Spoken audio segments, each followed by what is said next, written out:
दोस्तों नमस्कार। इस बार यूपी में बड़ा परिवर्तन देखने को मिला है और गेम चेंजर बिहार हो सकता है। बिहार क्यों हो सकता है मैं अभी आपको आगे खबर में बताऊंगा, लेकिन इस बार परिवर्तन यूपी में देखने को मिला है।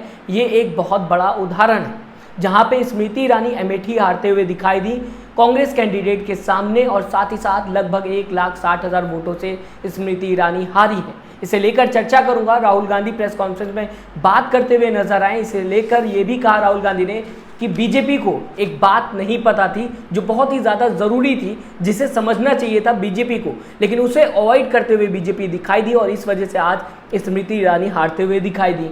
इसके बाद अगर बात की जाए दूसरी तरफ, यूपी के अंदर रायबरेली से राहुल गांधी बहुमत के साथ जीतते हुए दिखाई दिए। ये दूसरी बड़ी जीत है यूपी से कांग्रेस की। तीसरी बात मैं आपके सामने रखना चाहूँगा, अयोध्या जो बीजेपी की राजनीति का मेन मुद्दा होता है, मेन पॉइंट होता है, वहाँ से बीजेपी हारते हुए दिखाई दी। फैजाबाद के संसदीय क्षेत्र अयोध्या की खबर भी सामने आते हुए दिखाई दे रही है, क्योंकि अयोध्या की मैं बात करता हूं तो आपको बताना ज़रूरी हो जाता है कि अयोध्या फैजाबाद की संसदीय क्षेत्र है। तो फैजाबाद में जो जीतेगा वो समझ लीजिए अयोध्या में भी जीतेगा। आपके सामने ये तस्वीर जहां पे आप देख सकते हैं समाजवादी पार्टी के नेता अवधेश प्रसाद जीतते हुए नजर आए हैं, और ये भविष्यवाणी अखिलेश यादव ने पहले ही कर दी थी। अखिलेश यादव ने पहले ही बता दिया था कि यहां से समाजवादी पार्टी के नेता जीतने वाले हैं। सबसे पहले अखिलेश यादव का ये छोटा सा वीडियो रखना चाहूंगा आपके सामने। इंडिया गठबंधन के प्रत्याशी, आपके बहुत ही लोकप्रिय नेता, पूर्व मंत्री, पूर्व विधायक और पूर्व विधायक इसलिए बोल रहा हूं, सांसद बनने वाले हो। दोस्तों अयोध्या लोकसभा सीट तो नहीं, लेकिन बहुत ही ज़्यादा अहम मुद्दा है इस चुनाव में। अगर बात की जाए, बीजेपी कई बार अपने ऑफिशियल पेज से अयोध्या को लेकर वोट मांगते हुए दिखाई दी थी, और हम सबको पता है बीजेपी अयोध्या के नाम पे कई बार वोट मांग चुकी है। कई नेता अयोध्या के नाम पर वोट मांगते हुए दिखाई दिए, राम मंदिर के नाम पे वोट मांगते हुए दिखाई दिए। इनडायरेक्टली कहा जा सकता है, क्योंकि डायरेक्टली चुनाव आयोग की तरफ से मना कर दिया था। ऐसे में अयोध्या सीट हार जाना एक बहुत बड़ा लॉस होता है बीजेपी को।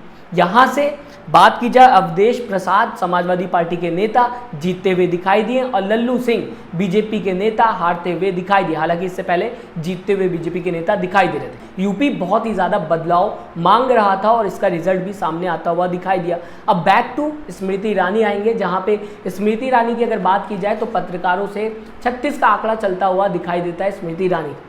अजीत अंजुम ने बताया कि किस तरीके से अजीत अंजुम को कांग्रेसी बताने की कोशिश की गई स्मृति ईरानी की तरफ से, क्योंकि स्मृति ईरानी के पक्ष में अजीत अंजुम खबर नहीं चला रहे थे, अमेठी के अंदर रिपोर्टिंग करते हुए नजर आ रहे थे, जहां पे लोगों ने ये बताया था कि इस बार परिवर्तन तय है।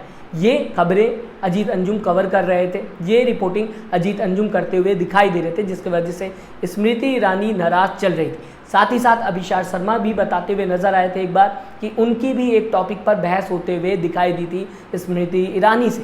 इसके बाद अगर बात की जाए, एक वीडियो अमेठी के अंदर से आते हुए दिखाई दी, जहां पे एक पत्रकार से बहस करते हुए स्मृति ईरानी दिखाई दी, क्योंकि वो पत्रकार स्मृति ईरानी से सवाल पूछ रहा था। बाद में उसकी नौकरी भी चली गई थी। अब स्मृति ईरानी के सबसे खास पत्रकार की बात की जाएगी, जिसके साथ स्मृति ईरानी ये क्लेम करती हैं कि काम भी कर चुकी हैं उनके अंडर में, उससे भी बहस करते हुए नजर आई, क्योंकि स्मृति ईरानी से उन्होंने सवाल पूछ लिया। समझ सकते हैं आप कि 4 एग्जाम्पल बहुत बड़े एग्जाम्पल है कि कैसे स्मृति ईरानी को नहीं पसंद आता है वो पत्रकार जो स्मृति ईरानी के खिलाफ सवाल पूछता हुआ दिखाई दे। इसे लेकर अजीत अंजुम ने पहले ही ये बता दिया था कि इस बार स्मृति ईरानी अमेठी हारने वाली हैं, जब रिजल्ट सामने नहीं आया था। आपको बताना चाहूँगा, अजीत अंजुम लिखते हुए दिखाई दिए थे पहले, जब रिजल्ट नहीं आया था उससे पहले ही अजीत अंजुम ने ट्वीट करके इसकी इन्फॉर्मेशन दे दी थी। अमेठी से स्मृति ईरानी की हार तय, हारी भी तो किशोरी लाल से, जनता अहंकार का हिसाब रखती है। ये अजीत अंजुम पहले ही लिख के जनता को बता चुके थे कि स्मृति ईरानी अमेठी हारने वाली है। इसके बाद अगर बात की जाए, राहुल गांधी ने बताया प्रेस कॉन्फ्रेंस में कि क्यों स्मृति ईरानी हारी है। इसकी सबसे बड़ी वजह यह है कि किशोरी लाल शर्मा के बारे में बीजेपी ने ठीक से इन्फॉर्मेशन कलेक्ट नहीं की, समझा नहीं कि वो कितना ज़्यादा मजबूत हैं, उनको कितना लोग पसंद करते हैं। दरअसल राहुल गांधी ने प्रेस कॉन्फ्रेंस में दोस्तों ये बताने की कोशिश की कि पिछले 40 साल से कांग्रेस के लिए अमेठी के अंदर किशोरी लाल शर्मा काम करते हुए दिखाई दे रहे हैं। ऐसे में अगर बीजेपी ये सोचती है कि किशोरी लाल शर्मा को ऐसे ही हरा लिया जाएगा तो ये नहीं हो सकता, क्योंकि एक इंसान एक क्षेत्र के अंदर लगातार एक्टिव है पिछले 40 साल से, तो जनता के बीच में उसकी कितनी ज़्यादा पहचान होगी। स्मृति ईरानी की अगर बात की जाए, पिछले 10 साल से काम कर रही हैं। किशोरी लाल शर्मा पिछले 40 साल से काम कर रहे हैं। ये बात राहुल गांधी कहते हुए नजर आए। मगर किशोरी लाल शर्मा जी जो हैं वो 40 साल से अमेठी में कांग्रेस पार्टी के लिए काम कर रहे हैं और उनका अमेठी की जनता के साथ रिश्ता है। शायद बीजेपी के लोगों को यह बात समझ नहीं आई थी कि किशोरी लाल शर्मा जी अमेठी से बहुत क्लोजली कनेक्टेड व्यक्ति हैं और इसलिए उनकी जीत निश्चित थी। दोस्तों, किशोरी लाल शर्मा पर बीजेपी ने ना ध्यान देकर कहीं ना कहीं अमेठी की सीट गंवा दी। इसे लेकर राहुल गांधी ने भी जवाब दिया और यही बात किशोरी लाल शर्मा भी कहते हुए दिखाई दिए कि मैं पिछले 40 साल से एक्टिव हूँ।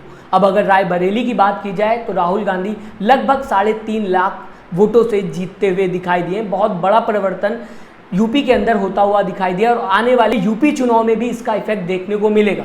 अब अगर बात की जाए, यूपी में तो चेंज देखने को मिला है, लेकिन गेम चेंजर बिहार बन सकता है दोस्तों, क्योंकि नीतीश कुमार सबके हैं। ये आपने पोस्टर देखा, इस पोस्टर में बहुत बड़ी बात लिखी हुई है, नीतीश सबके हैं।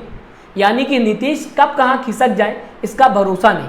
इंडिया अलायंस की अगर बात की जाए, सबसे पहले इंडिया अलायंस को जोड़ने का काम नीतीश कुमार करते हुए दिखाई दे रहे थे, बाद में पलट गए।